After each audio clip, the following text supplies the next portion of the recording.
السلام عليكم. كيفاش انا ملي كنجي نخدم ديكور تاع الصباغه كيتقشر لي، او ملي كنبغي ندير شي ديكور كيتقشر لي.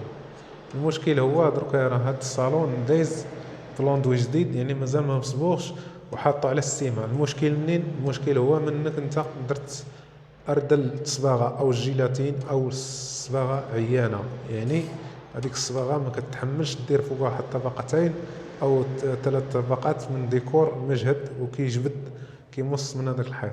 وحتى لا كان عندك الحيط سيمه، من الاحسن ولا من الافضل دير نوعيه جيده تاع لوندوي.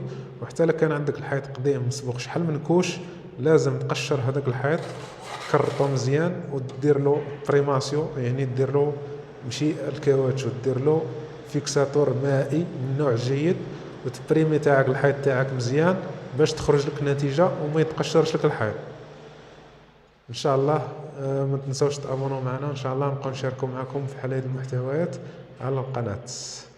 نتمنى من الله يعجبكم هذه القناه، مازال جديده 2026. ما تنسوش تابونوا معنا.